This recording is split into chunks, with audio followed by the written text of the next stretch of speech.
So who do you think it'll be this year? No one knows, but I'm putting my money on the Tumbleweave character. Really? I was betting on the Black Diamond. His sick knife skis really are quite fetching. Do you think we'll have them on the hero out here when he's hiding away somewhere backstage? You overhear two women whispering loudly nearby, their diamond earrings jangling as they gab. It still hasn't quite settled in. They're talking about you, that the whole damn party is for you. It all seems to be happening at warp speed. You really should be ecstatic, but one thought dominates the others. Grandma should be here with you. This is chapter 16, Night of Your Life. You scan the crowd to distract yourself, taking in the gorgeous gowns and elaborate costumes in the room. It's littered with socialites, politicians, and famous heroes. Everyone who's anyone in MC is invited to the HoT party. Of course, the elites of the press world are also in attendance, along with dozens of aspiring heroes invited to the party to act as decoys for you. You try to see if you can spot Sonya, but it appears that she hasn't arrived yet. The author of the HoT profile is usually an aspiring writer as well, so their identity is kept just as secret as the inductees. Perhaps that's why you haven't seen Sonya here yet? You can't help but be a little worried, though considering she hasn't answered any of your calls since you've arrived. Luckily, the organizers of the event and some key members of the HoT board were here to greet you and fill you in on the evening's proceedings, in private. Right now, you're just supposed to enjoy the party and mingle a bit, so you decide that's what you're going to try to do. Who do you want to talk to? Who do I want to talk to? I could talk to Shillers. Maybe. I could talk to the mayor. Why would I want to do that? The virtuous reality video game executive. The diva Toronto Reign's parents. They're reporters. But why would I link them if they don't know that she is a hero? So that would kind of screw her over. So that's a no-go. Shillers, maybe. Mayor Victon, out of the question. The reality executive, out of the question. So that leaves Shillers and the diva. I'm going to talk to the diva. I need a little bit more of the millennial group, I guess.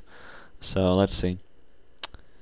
Since you don't spot any of the group's members, you assume the diva must be here to represent the entire team, which is just as well since you're not sure what you would say to Black Magic if she were here anyway. Oh, I got a bunch of things I know what I would say to her. But you're being the dummy here. Diva, you say as you approach, tilting to kiss her on both cheeks. So good to see you. The diva wears another stunning costume. Wait a second. Let me look. 89. It went up by another %. Okay. Where was I? Yes. Stunning costume. An ivory jumpsuit paired with puffy shrug made of silver chiffon. I don't know. A large ruby sits in the center of the diva's chest, connecting the shrug to the jumpsuit. The pink soles of the diva's high-heeled boots glow on the marble floor, raising her height to a commanding 6.5 feet. Yes, darling, the diva says. I was terribly sorry to hear you didn't make the group. Someday I will, hopefully, you say. Oh, that's so sweet, the diva laughs, leaning in to whisper in your ear. Black Magic sends her regards, by the way. The diva then straightens up, offering you a knowing stare. As your ears turn a bright shade of red, you quickly say your goodbyes. This is not something you wanted to get into with the diva right now. You still have some time before the official ceremony begins, so who do you want to talk to? I'm going to talk to Shillers. You've been made to apologize ever since the botched Gravitas case, but you and the MC's wealthiest don't necessarily travel in the same social circles. Once the people currently occupying Rexford move on, you quickly approach, but the moment he sees you coming, Rexford stiffens. Maybe this wasn't such a good idea after all. Oh well, it's too late to turn back now. Mr. Shillers, I just wanted to say, we have very little to say to each other, Rexford says, talking out of the side of his mouth as he smiles at someone else across the room. I haven't even begun to repay you for what you cost me. Now, if you'll excuse me, I don't have any more time to waste on you. Without giving you a chance to respond, Rexford takes off towards his next encounter. So that went well. You try to decide who to talk to next, scanning the crowd once again, but that's when you spot someone who makes you do a double take. It's Jenny. And she's not in her usual ponytail getup. She's wearing a wearing a floor-length nude dress that clings to her slender frame with surprising elegance. She stares at you from across the ballroom, waving sheepishly. You make your way over to her and smiling widely. You look stunning. Shall I remind you that I like the ladies, Jenny says. Down, boy. I know, I'm just saying you look stunning. How are you here right now, you ask, feeling immediately guilty for not telling Jenny about the hot party sooner. With all that happened with Grandma, you couldn't really bear to face anyone, especially not Jenny. Well, since you so rudely forgot to invite me, Jenny says, not stopping to let you apologize. Your grandmother called me. She didn't know if you'd want her here, so she asked me to come. Hearing this, your heart threatens to crack in half. And let me tell you, finding formal wear on such short notice was not easy, Jenny says, adjusting the straps of her dress. But you just tried to keep yourself together, asking, where is Grandma? Is Grandma all right? What did Grandma say? Where is Grandma? Where is she?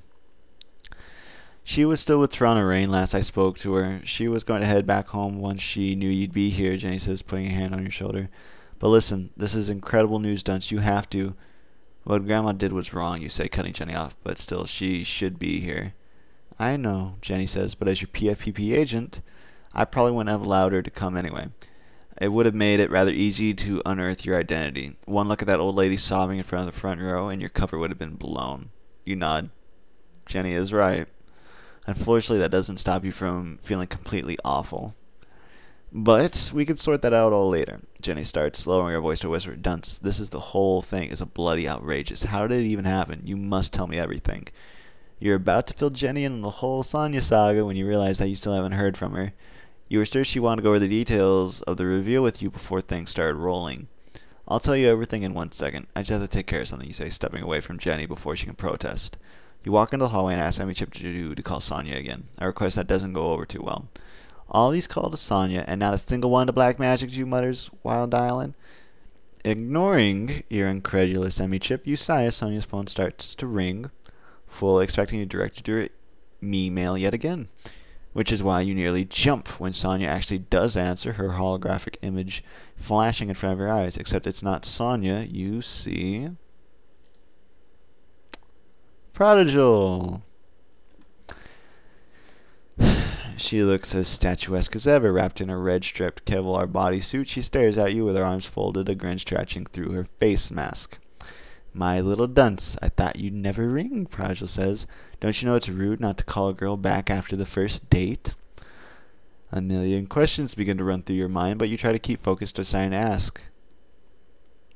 Who the slugger are you? I could piss her off. I really could. Let's see. Where's Sonya? That's kind of the generic answer, I guess. She's fine. She's knocked out right now. That's probably going to happen there. I'm not going to tell you. Go find me. What do you want with me? Okay, that's more of a question that I'm going to get played around with. Who the slugger are you? That's going to get her angry at me. But it could throw her off. That would be funny. And then she might kill someone. So, I'm just gonna. Where's Sonya? Come now. Do you think I'm gonna tell you where your little reporter friend is holed up? Prodigy is laughing. No, I'm gonna tell you exactly what I want and nothing more. Chicken. Then you're gonna have quite the choice to make. You'll quickly decide that you should go grab Jenny, but how are you going to get through the crowd without? No, I can already see the little mind of yours churning. You will tell no one else about this phone call. Do you want to know why? You nod, not sure what else to do. Because I kidnapped your reporter friend. Oh, and your little sidekick too, Prodigy says, offering a healthy pause to let that sink in. And here's the real kicker. If you don't do exactly as I say, they're both going to die. Wait. How did you kidnap my sidekick if my grandma is with her? Huh. Now I know you're BSing me. Your heartbeat thunders in your ears. Can that even be possible? What if Prodigy's... She's bluffing about my sidekick.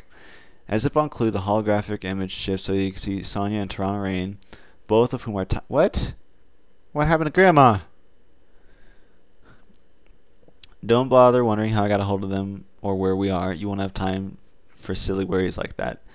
You know you should be terrified for Sonya and Toronto, but no one But one thought crashes through everything else. Rain was supposed to be with Grandma. Exactly. Were they still together when Prodigy kidnapped her? And if they were Prodigy have any reason to hurt her? Just as you're about to ask about Grandma, you realize that you can't, not unless you want to give away your secret identity. You curse Grandma for refusing to have an ME chip installed. Without one, you have no way of getting in touch with her. If anything has happened to her after the way you left things, straining to focus, you think at ME chip Jew drafting a mental text to Jenny. Check on Grandma now. Don't ask questions. I'll explain later. That works. You finish and hope you practice the thought command function enough for the text to go through. Now, listen carefully, because I'm only going to say this once, Prodigy says, interrupting your thought process. I do feel rather terrible about ruining your big night, so I suppose I'll be a bit generous. I was going to kill both of these darlings, but I think I'll let one live. And that choice, Big Hero, is entirely up to you. What are you doing?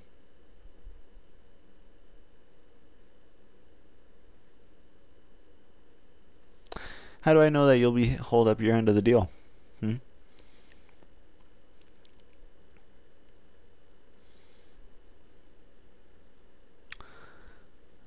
Why are you doing this? That's stupid. I don't want to test her, but okay. Wrong answer, Dunce, holding up a rather nasty looking handgun. Now I'm going to give you quite the opportunity here. You get to save a life. That's every hero's dream, right? Prodigy laughs at herself, enjoying the show very much. So here's how it's going to work. You choose Rain or Sonia. Whoever you decide to save will be teleported right to your side, and you can go back to enjoying your big night in peace. The other, well, you won't be seeing them again for quite some time, I fear. This can't be real. Depress your brain for some unseen solution, but all you can come up with is trying to stall. You have to buy more time to think about.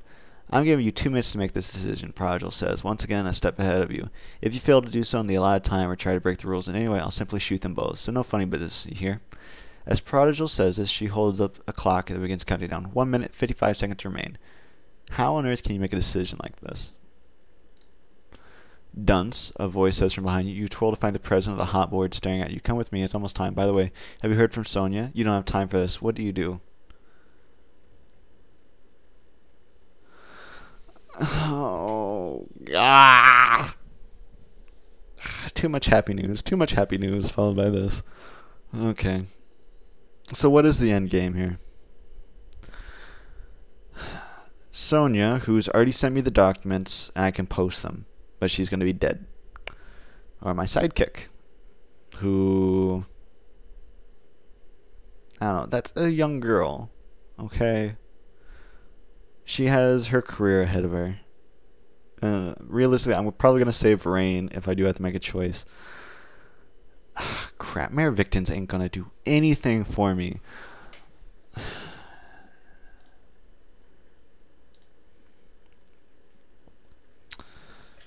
Okay, what? Oh my gosh, give me a sec. So I'm thinking with the way the game works, that if I choose, I have to go to the bathroom. The person's like, there's no time for that. We need an answer. Okay. If I go to please bring Mayor Victin to me, I have such a poor relationship with the Victins for an obvious reason that it's not going to be good. I'll go look for her now. Doesn't fix anything. So I'm going to have to shoot for the Victin. I'm going to get made fun of. I have to take that bullet, and it's going to suck hard. Okay. The president's eyes you with confusion, but she still complies, reading the severity in your eyes. Oh, no. No, Prodigy says. Not cool, Dunce. You just lost a minute for that. Now find someplace private and let's hear your decision.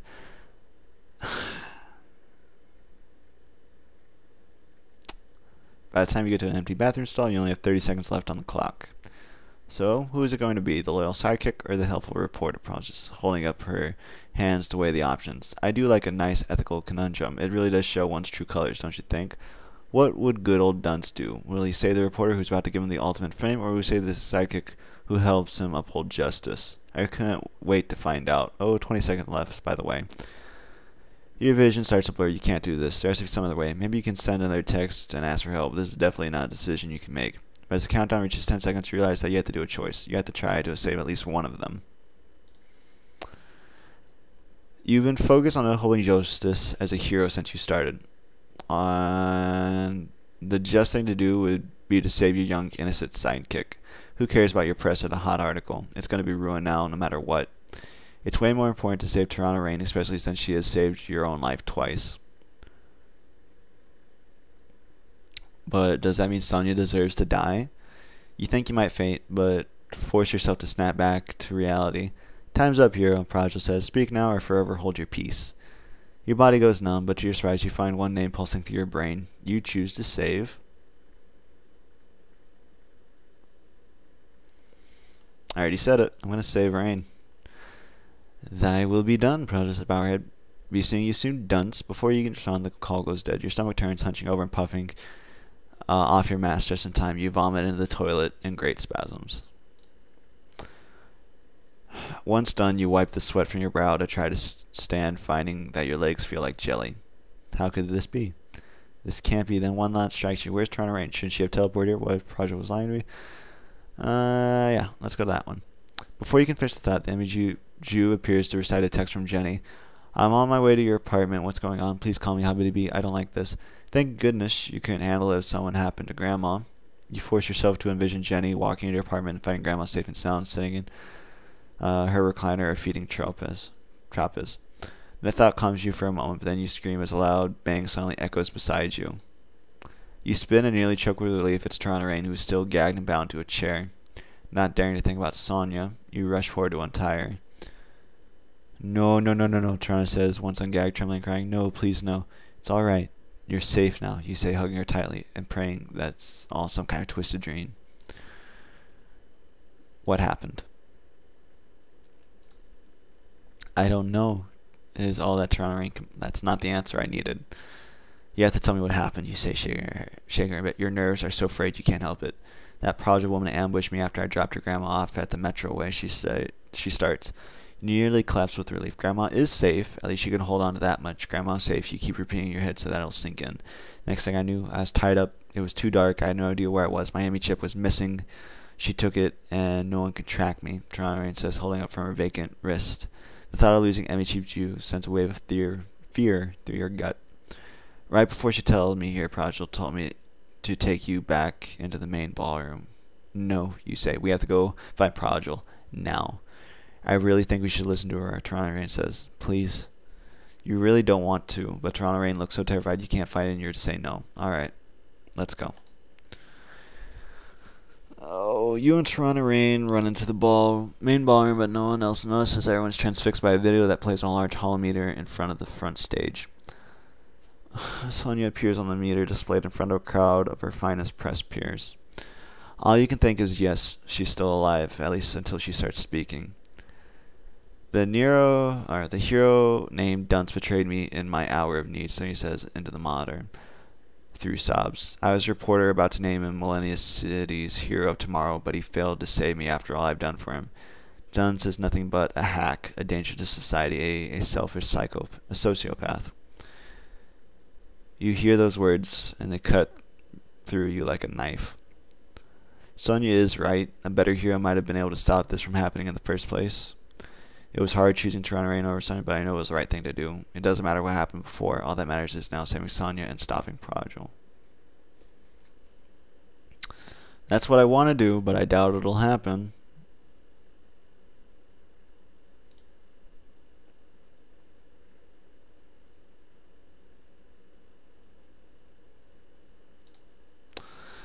That'll be enough from you, Prodigy says, stepping in front of the frame with her gun raised. There are several screams from the crowd as Prodigy points the gun at Sonya.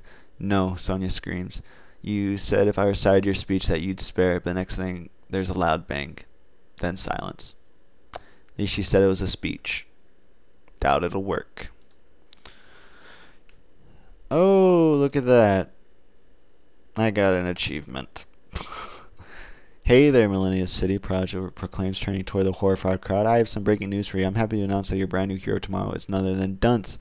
Let's give him a round of applause while I can be heard our muffled gasps and sobs. And here's another juicy tidbit for you. Dunce is really Habibie Sterling. Though before his time in the Powered Family Protection Program, he was known as Habibie Sashimi. Prodigy says the words, and you struggle to understand exactly what they mean. They sound foreign to you somehow. That's right, ladies and gentlemen. Dunce is the spawn of the Sound and the Fury. The hero is responsible for the murder of Miss Artillery. The crowd ripples with whispers, but you can't seem to take any of it in. This simply cannot be happening. Yes, folks, you heard it here first. Habibti Sashimi is Millennial City's hero tomorrow, and what a bright future embassy will have under Dunce's purview. Hailing from a family now responsible for multiple... And finally, this breaking news report has been brought to you courtesy of Millennial City's Villains of Tomorrow, Prodigy. With that, the monitor goes black. And so do you, as everyone in the ballroom turns to look at you in Toronto rain. That's also when you realize that you never put your mask back on after throwing up. Which means that right now, all of Millennial City can see you for who you really are.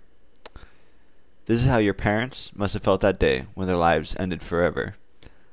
You find it hard to breathe. The next chapter. All comes falling down. See you then. Sounds like fun.